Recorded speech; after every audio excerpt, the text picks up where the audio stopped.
am thrilled to have the incredible Dianne Stephens with us today for this Disaster Empire webcast.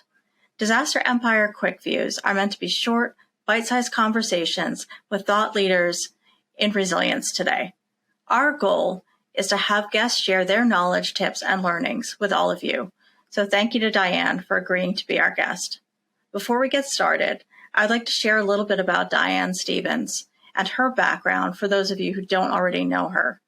I've been fortunate to be able to get to know and work with her over the past year as a co-chair of the Business Continuity Resilience Insurance Network Group. Dianne Stephens is a self-described enthusiastic and experienced resiliency professional with over 20 years experience in the industry. She's worked in various areas of the resiliency umbrella, including in insurance, both mortgage and commercial banking, as well as having experience working with travel reservation systems, apartment leasing systems as well. Her current responsibilities are managing the crisis and incident management programs for Globe Life. She has been responsible for all areas of the discipline across the business continuity management spectrum, and she has global experience, including in Canada. She is an active member with the BCI, with the ACP, and the DRI. Dianne, before we get started, do you have anything else that you'd like to share with our audience today? Well, firstly, thank you, Ashley, for inviting me on here. It's an honor to be here.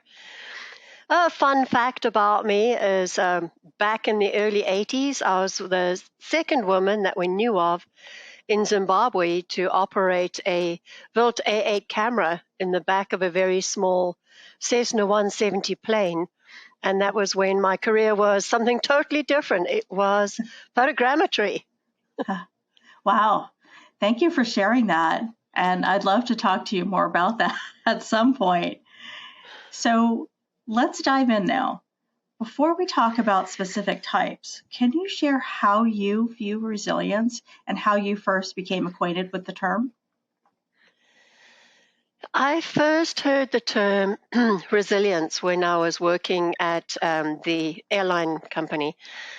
And, it just went ding, ding, ding, ding, ding. Finally, there was this word that could bring together all the different BCCM, DR, all of those different disciplines.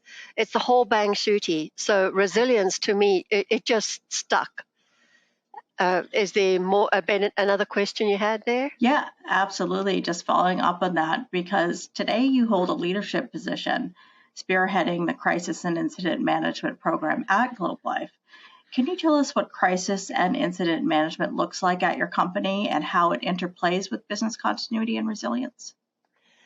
So the two are different. We have a separate business continuity program, and that is the business impact analyses, the business continuity plans, the testing, and the exercising. Whereas the crisis management and incident management programs, the crisis management is our strategic level of response when there is a level 1 activation, whereas the incident management is we have 10 key functions that are a part of the incident management, and they are the teams that whenever there's a major incident, we'll activate either the full incident management team or a subset of the incident management team. All right, thank you for that. So I always like to share with our audience resources, sources of truth, and other leaders in the field of resilience that shaped our thought leaders. Dan, what or who has most been influential for you in informing the way you think about resilience? From the early days, I think Cheyenne Marling stood out with her training and analysis. Regina Phelps with her deep knowledge of the public sector and helping to convert that into the private sector. Suzanne Bernier has been a great influence in my life. People along the way that I've worked with that have always been amazing and inspirational. And closer to home, I have to call out our team. Our very own Dwayne Stiles is the most amazing crisis management team leader with his ability to very quickly assimilate information and articulate that out vertically and horizontally. Mark Widener with his ability to keep a sense of humor during any incident that's so important. and Ashley Allison, who's got the incredible skills of capturing notes and action items. And what I've said about my team is amazing. They are amazing, and they inspire me every day. Well, thank you for calling them out, and I've been fortunate to get to know them a little bit better through our BCRIN group, and that's been a great experience to really network all of these wonderful professionals. So thank you for that. You know, it's great when we're inspired by our teams as well. So, you know, another thing that I think about is that some people are just saying that resilience is business continuity management rebranded. Are you experiencing it that way? For me, it's a hard no.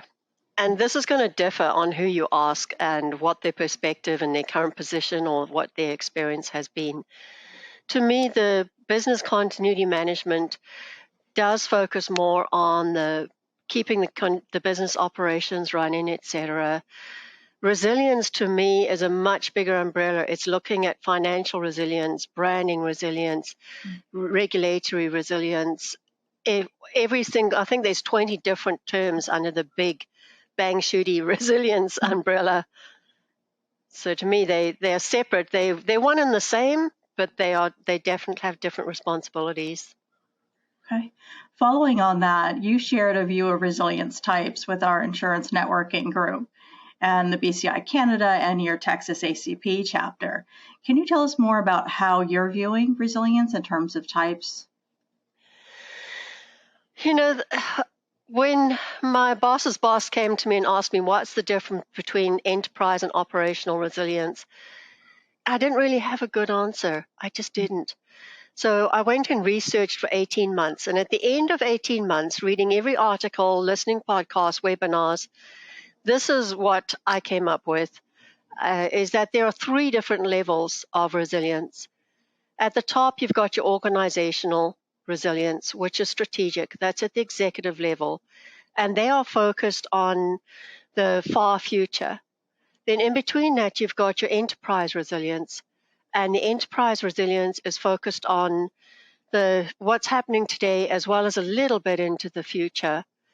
Then lastly, you've got your operational resilience, which is operational. That is dealing with your day-to-day operational events. And we sometimes don't even know what's happening in the background with those. So you might ask, what is the difference between organizational, enterprise, and operational?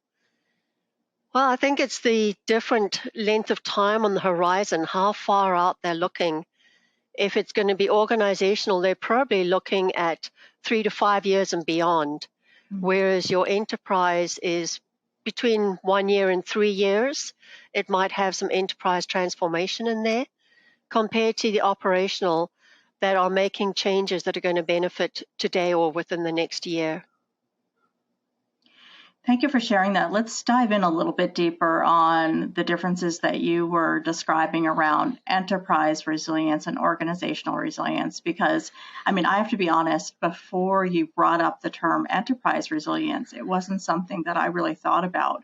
I was really thinking of it as organizational resilience and thinking about the long term. So very interested to hear how that term formulated for you and what your influences were and why you think it's important as part of thinking about the resilience umbrella. Well, I think that most people are going to interchange enterprise and operational resilience. Those are the closer of the two.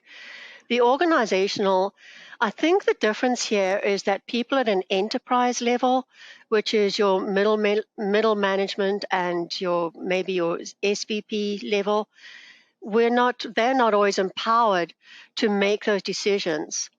And they don't always have the big picture and everything at their fingertips that an executive might have, especially a role like a chief resilience officer. They would have eyes and ears on every corner of the organization. So to me, that is the difference. Is one is extremely strategic, long-term branding, looking at market behaviors, competitors, the consumer behaviors. And at the enterprise level, you're so busy with dealing with your specific discipline, whether that's IT or HR or finance that you cannot focus on all of that. Yeah. So it sounds like to me that the difference between enterprise and organizational is enterprise is more of the BAU or the business as usual kind of day-to-day, maybe shorter term resilience of the organization, keeping operations going, where organizational resilience maybe is more of the strategic, longer term thinking that the senior leaders will be doing and thinking about the organization at a holistic level, right across the board from the daily all the way through to where we want to be in 5 or 10 years. Does that that sums it up beautifully. Articulate as always. Oh, thank you. And I wanted to say thank you for sharing a little bit about your background earlier. Could you describe for us how your upbringing really shaped your own view of resilience? Well, growing up in Rhodesia, which was in the middle of a civil war and later became Zimbabwe, the world put sanctions on us. And that meant that there was very little of anything. We were a small country.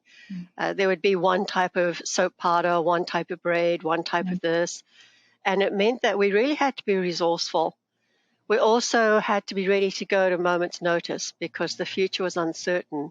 So whether that meant keeping a couple of jerry cans of petrol in the back of the garage, and everything that we did, we had a just-in-case mentality. And anybody that knows me, including my family, will know that I'm going to put something in just in case. And that makes it a little bit tricky when you're packing for a trip, just in case. Yeah.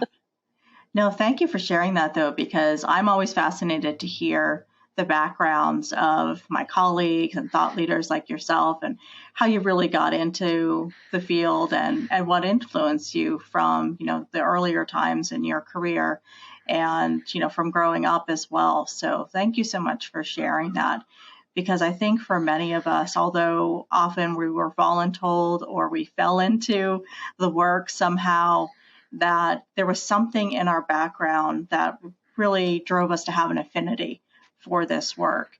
So Definitely. Thank you very much for sharing that. And, I think that the story that you shared of Rhodesia and Zimbabwe is not as well known in the West, or other parts of the world. So thank you, because it was a very challenging time, I know. And I'm so glad to have met you and really started working with you over the last year. And I think it's been a great partnership because we're still working together.